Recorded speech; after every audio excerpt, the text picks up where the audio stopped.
Indian Institute of Technology, Bombay in 2001. Subsequently, he joined Benjamin Litch Institute, City University of New York for postdoctoral studies. Dr. Joshi joined Department of Chemical Engineering, Indian Institute of Technology, Kanpur in 2004, where presently he is a professor. His research interests include the rheology of complex fluids, colloidal glasses and gels, and phase behavior of clay dispersions. He is also on the editorial advisory board of Langmuir and Physics of Fluids. Doc kindly requests you to please present your talk. Thank you so much for your kind introduction. Thank Professor Santosh Gupta for inviting me to give a talk over here. Peers and other associates of Professor Gupta, I am sure you must have taken you to the task. So thank you so much for inviting me to give a talk. The topic that I am going to talk about is about thixotropy.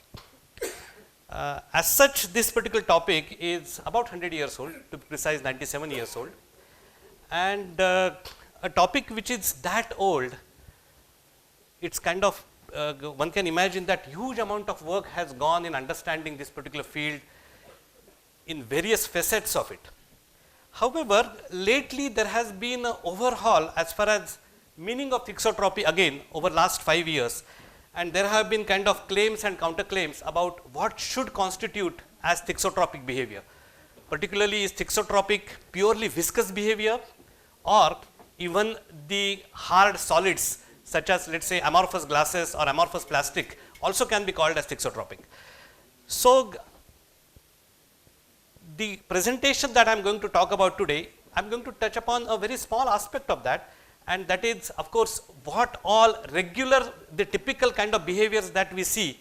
Sometimes some of these behaviors are quite interesting behaviors, can be called thixotropic, and what is the inherent constitutive relation associated with these kind of systems. So this is kind of going to, I'll try to finish in 30 minutes.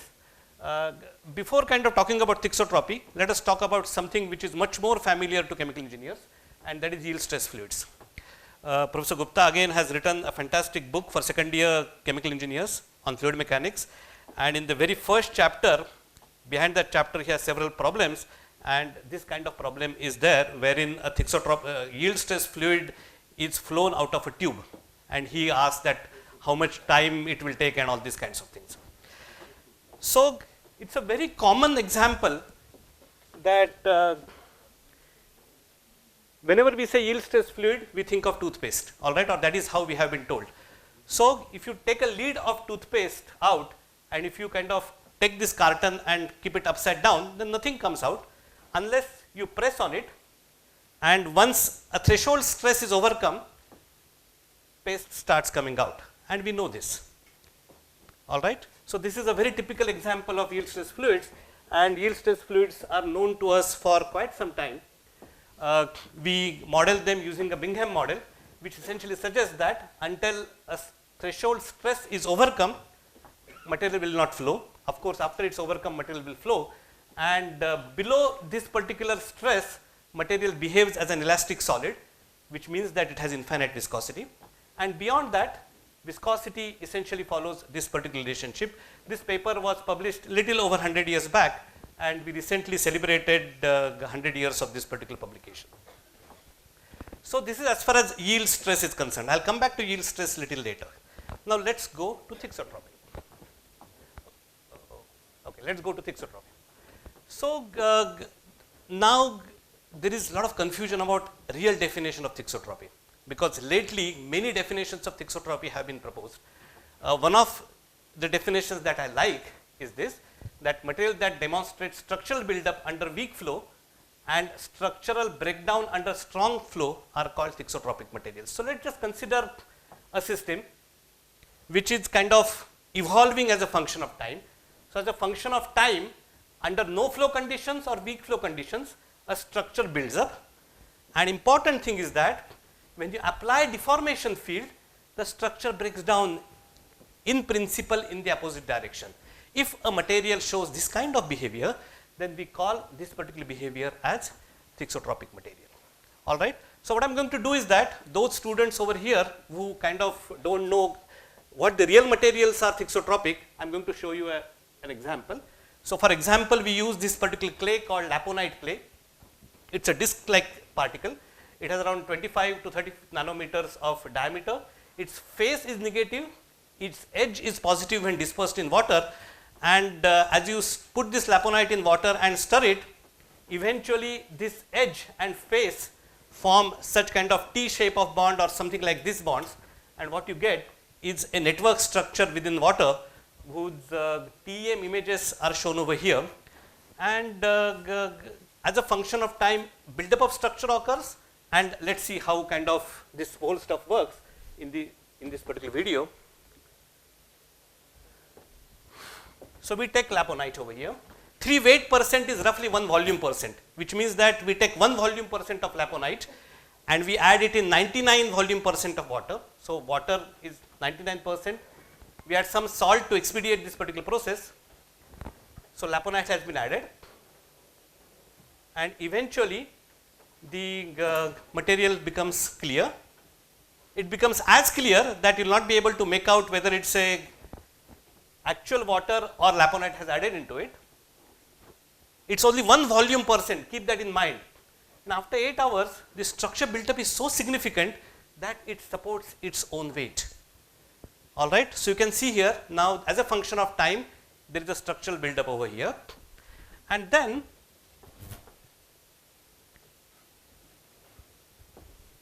in the next slide, I am going to show you how this structure gets destroyed by application of deformation field, but there I want to kind of come to this particular original definition of thixotropy, which is by Peter Fay, and he proposed this term thixotropy, combining the Greek words thixo, which means stirring or shaking, and tropy, which means changing. You change the material behavior by stirring it, all right. And this is a very kind of again. So, you take again laponite, it is about 1 volume percent, and you can see that it is a solid like state, and it supports its own weight. And now you take a glass rod and simply stir it, all right. After you stir, you essentially have it in the liquid state. You can see here, you can now put this test tube upside down and material flows.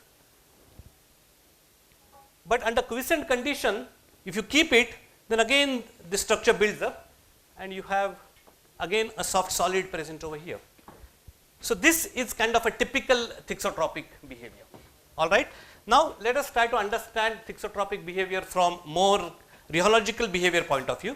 So, let us say if material is subjected to stress, a certain value of stress, and if we apply a larger value of stress, then for that larger value there will be destruction of the structure, which means that viscosity, which means when you apply larger value of stress, viscosity will reduce. Reduction in viscosity means shear rate will increase. On the other hand, if you decrease the stress, which means that there will be structural buildup, which means viscosity will increase, and increase in viscosity means there will be decrease in shear rate, all right. So, this kind of an opposite behavior will occur depending upon the what value of stress is.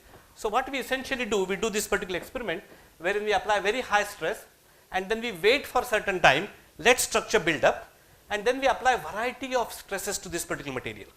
So, if we apply very high stress, then there is destruction of structure and viscosity reduces in such a fashion that shear rate increases and reaches a very high value.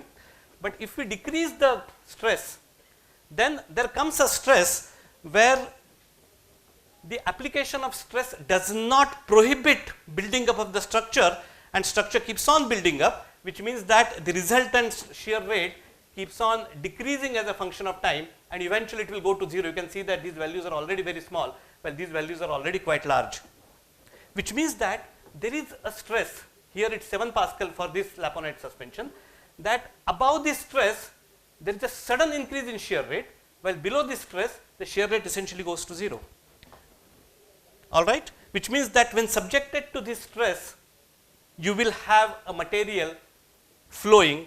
Below this stress, material will essentially go to a something like a jammed state or a soft solid state, all right. This stress in thixotropic literature has been termed as yield stress. However, if you see the original definition, then below yield stress there is no flow. But in this case, that is not the case. Below yield stress, material still flows, but it flows with decreasing shear rate, so that eventually it gets jammed. All right. So, it is a different kind of a yield definition of yield stress, which is used for a thixotropic material. And later we will see that whether this definition is equivalent with the standard definition or not. So, if you now increase or change this particular time, this waiting time, then what is typically observed in this clay suspensions or typically thixotropic materials is that initially the yield stress is constant, and then eventually the yield stress increases, but this yield stress is this stress that I am talking about. All right. So, initially it stays constant and then it increases. So, this is also kind of typical behavior where this is the yield stress, it remains constant and then increases. So, yield stress in this thixotropic material seems to be dependent on time as well. Now, the regular yield stress materials show something called shear banding in a channel flow. Now, for a channel flow we know that center of the channel, the stress is identically equal to 0 and it increases on both the sides. If the highest stress in this particular channel, if the stress is below the yield stress, so called yield stress, then of course there will not be any flow. But if it yield stress lies somewhere in between center and the highest yield stress point, then the region where stress is higher, you will have flow, while the middle region, you will have a plug like region. So, thixotropic materials also show similar behavior when they are aged, and for 25% kaolin suspension, you can very clearly see that there is a plug in the middle and flow on the outside. But why this occurs? This occurs mainly because there is a gradient of stress over here. All right. Since there will always be 0 stress in the middle, there will always be no flow region in this particular system. So, there is actually speaking no big deal. This is again a second year fluid mechanics problems of Bird, Stewart, Lightfoot, where we actually solve Bingham model in a channel flow or a pipe flow. What has been interestingly observed in case of thixotropic fluids is that if you have a simple shear flow wherein stress absolutely remains constant, then also you see shear banding. For example, if there is a thixotropic material in here, and if you increase the velocity from a very small value to a large value, then for small values you see that only a small part of the material gets sheared and the major part remains like a plug. All right. If you keep on now increasing this particular velocity, the region that flows goes on increasing, and that you can see over here in this particular experiments. What happens is that the part of the material that flows always flows with constant velocity profile, which means that constant shear rate. All right, which also tells us that, well, even though stress is constant throughout, part of the material is flowing for that stress, but part of the material is not flowing for that particular stress. So, what kind of interesting constitutive relationship this particular system has? So, this also kind of puzzled the researchers working in this particular field. Then, if you are kind of shearing this particular material, and if you stop shearing, then in any material we know that stress laxes as a function of time. But in this material, what is observed, this is for the example is given for hard sphere suspensions. For a smaller volume fraction of hard sphere suspensions, we observe that stress indeed decreases to 0, while if you increase the concentration, then stress does not decrease to 0. As a matter of fact, stress shows some kind of a residual value, which is known as residual stress. So, in addition to shear banding, viscosity bifurcation, time dependent yield stress, it also shows incomplete stress relaxation, suggesting that there is something about the constitutive relationship of this particular thixotropic material. What is meaning of constitutive relationship? Since there are a lot of students, I must mention that constitutive relationship is the relationship, inherent relationship stress tensor and shear rate tensor or rate of strain tensor have. All right. For Newtonian fluids, stress is proportional to rate of strain, stress is proportional to shear stress, and constant of proportionality is viscosity. So, this is the constitutive equation for Newtonian fluids. What kind of constitutive equation these materials have? Okay, that also something which one needs to understand. All right. So, with this, let us try to understand what is origin of yield stress. All right. So, a soft material shows yield stress because it possesses an inherent structure. There is something like a significant structure in the material, and that structure sustains stress without breaking below a threshold value, so below a threshold value of stress, the structure does not fail over at least over finite period of time, and therefore system shows yield stress. These structures are always thermodynamically out of equilibrium. All right, these are never equilibrium structures.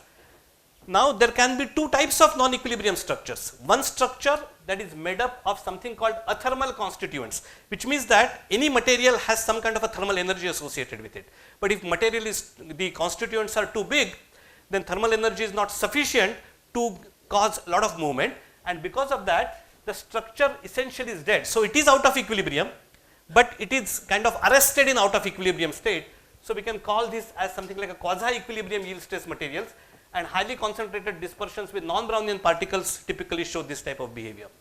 However, in most materials, constituents of these yield stress materials are thermal, which means they undergo Brownian motion or thermal motion. When the constituents undergo thermal motion, they prefer to choose those states or those structures that take the free energy of these materials to a lower energy state, which means that the structure evolves with time, and also therefore it breaks down with shear. So now these yield stress materials have this thixotropic character. So these materials are called thixotropic yield stress materials. All right. What is origin of thixotropy? Origin of thixotropy, in my opinion, because this is again a controversial subject, there are a lot of kind of proposals. In my opinion, presence of a material in a non-equilibrium state is origin of thixotropy. All right. And inherently any material which is not at equilibrium always evolves. There is inherent tendency in that material. The way a hot cup of coffee has to cool down as a function of time, it does not have any choice in a colder environment. In similar way, if a material is out of equilibrium, it must evolve to equilibrium state. It does not have any other option. All right. So while attaining that equilibrium state or going towards that equilibrium state, structure of material must evolve to lower its free energy. Such lowering of free energy in literature, in the thixotropy literature, it is called physical aging. But what is now, chemical reactions are also thermodynamically out of equilibrium. But by application of shear, you cannot revert back the chemical reaction. What is the difference over here is that under application of shear, free energy increases and we can reverse whatever has been built up during this particular aging. This process is known as regeneration. All right. So not just presence of out of equilibrium structure, but ability of shear to reverse that particular structure is essentially the thixotropy. As such, now the thixotropic materials which are in a very initial state of formation like this, these are also thixotropic, but they do not have yield stress. All right. But if you wait for sufficiently long period of time, then these materials may show yield stress. So yield stress is not a necessary configuration of thixotropy, but for most of the thixotropic materials, eventually materials start showing yield stress. All right. So with this background, what I am going to do now, I am going to kind of present a simple model which has thermodynamic basis, which may be able to capture many kind of aspects that we talked about. All right. So what is the requirement that we said? The requirement is that material should be out of equilibrium, and as a function of time, material therefore should attain equilibrium state, or it should progress towards the equilibrium state, and application of shear should be able to reverse it. All right. These are the two basic ingredients. So we will essentially include these basic ingredients in a model and try to see what kind of behavior that we get. All right. So don't kind of get boggled by these equations. Okay. Let us see that this phi, we call it as something like a normalized free energy. All right. The way our second law of thermodynamics says that under constant volume, constant energy conditions, maximization of energy is essentially the second law of thermodynamics. Similarly, constant temperature and constant pressure conditions, minimization of Gibbs free energy is also second law of thermodynamics. Since in our real world, we work under constant temperature, constant pressure conditions, we shall work with free energy. So this phi is normalized Gibbs free energy. All right. The highest possible energy state has been normalized to give a value of 1, while the lowest possible free energy state has been normalized to give a value of 0. So this therefore becomes the equilibrium state. So this is the equilibrium state. So as a function of time, material evolves to reach equilibrium state, this particular state, while if you apply shear, then material essentially its free energy increases and it reaches a high free energy state. So, this is essentially the physics, all right. So, now let us just talk about what happens under no flow condition, all right. So, you have to only concentrate on this particular term and this term over here. Let us not worry about any of these things, all right. So, rate of change of free energy, let me say it again, rate of decrease of free energy, which is taken care by this particular negative sign over here, is proportional to inverse of time scale associated with the mobility of the constituents. If constituents can move fast, then they can build up structure faster. If constituents are extremely slow in moving, then the structural evolution will be very slow. If constituents are absolutely still, like a thermal systems, they cannot move, then structure cannot kind of evolve, and you have d phi by d tau dt is equal to 0, all right. So, this is the time scale associated with the mobility of the system, and it inherently depends on the free energy, all right. I am not going to go into the physics that goes in this particular relationship, which itself is an independent topic, but after I have put this particular expression for this tau, and if I only solve these first two expressions, then what I get is relationship between tau and time, and this tau and time relationship is represented over here. What we essentially get is this tau, which is the time scale associated with the mobility of the particles. We can also call that as relaxation time of a material. It goes as a power law dependence on time with some kind of a power law coefficient of mu, okay. And interestingly, this dependence has been kind of chosen in such a fashion that we get this power law dependence, and many materials show relaxation time to show power law dependence on time, all right. So, this is as far as the aging part is concerned, okay. And now what you do, you have to kind of see to it that structure gets destroyed, which means that free energy should increase with application of stress. So, we add another term over here which shows that rate of increase in free energy is proportional to stress over here, all right. And we have this particular 1 over viscosity as a weighting function, all right. And then we use a simple Maxwell model. A Maxwell model means a spring and dashpot in series, and this is the viscosity of dashpot is nothing but this particular viscosity. This is the modulus associated with spring, and this mobility, time scale associated with mobility, has been related to this modulus and this viscosity by a relationship that looks like this. So, it is always modulus into time scale is always viscosity, all right. So, this essentially kind of is Maxwell model, and so this is the constitutive relationship for Maxwell model with this as time scale, this is the modulus, and modulus into time scale as viscosity, all right.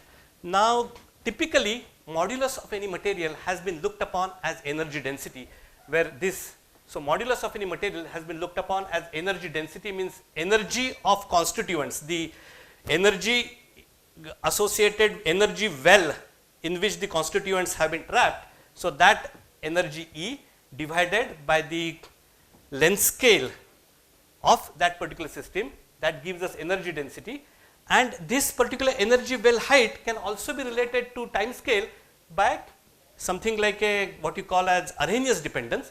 If you include both these things together, then you get inherently an expression for modulus, all right. So, with this very simple physics, what you essentially get a set of parameters, a model wherein you have 3 parameters: rate at which relaxation time increases is mu, the magnitude of free energy or relaxation time, which essentially is that the relaxation time of the completely regenerated highly sheared state, and third thing is value of modulus, initial modulus. So, all these 3 parameters can be experimentally obtained. Once you essentially have these parameters, what you have is a model which in principle should kind of tell us how thixotropic material should behave, and what we observe is as follows.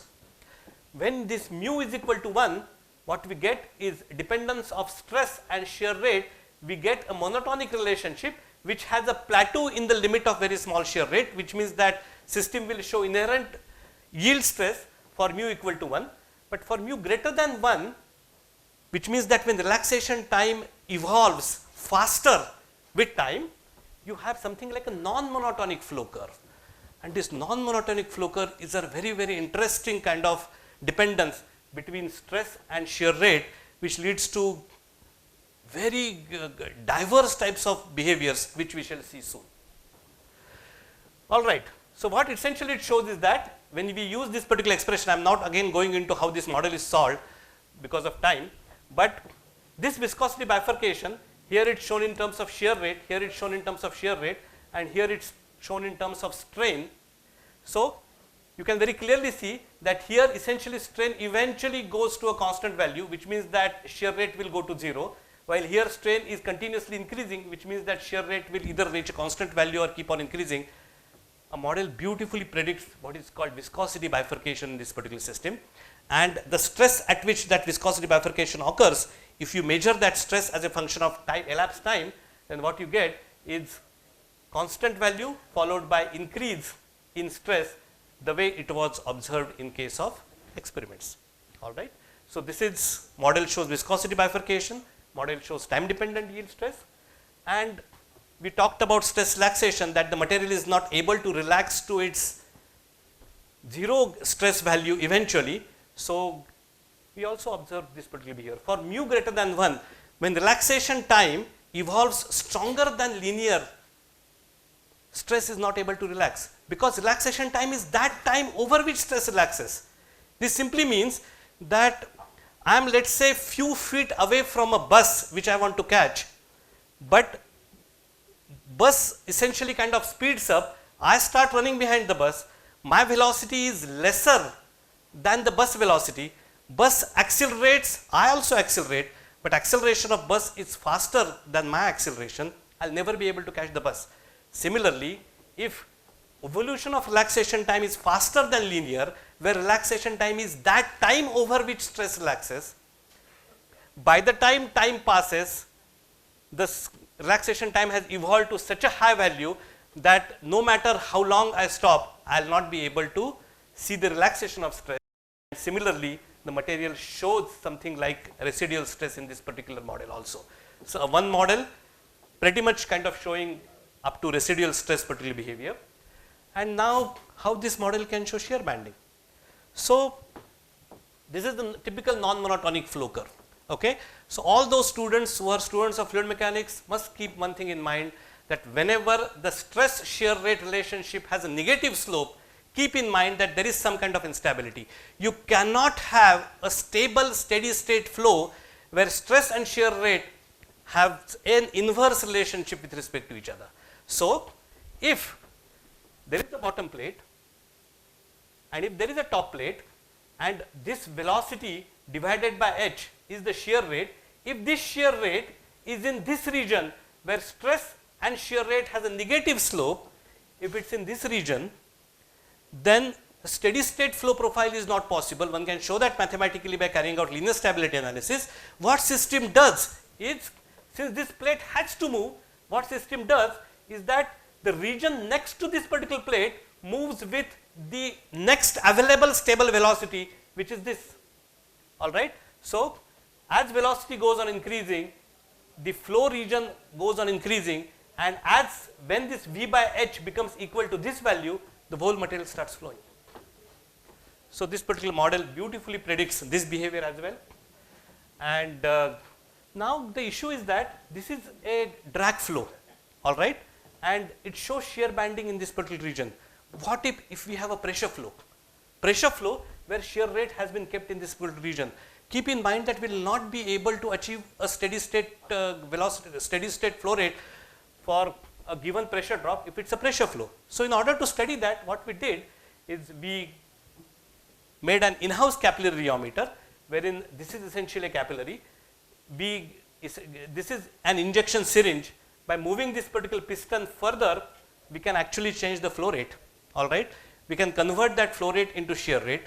We can measure the pressure drop over here. That pressure drop leads to stress. All right. So, in this a simple instrument, we can actually get, this is a pressure flow instrument. All right, because the capillary flow essentially inherently is a pressure flow, while the simple shear flow inherently is a drag flow. All right.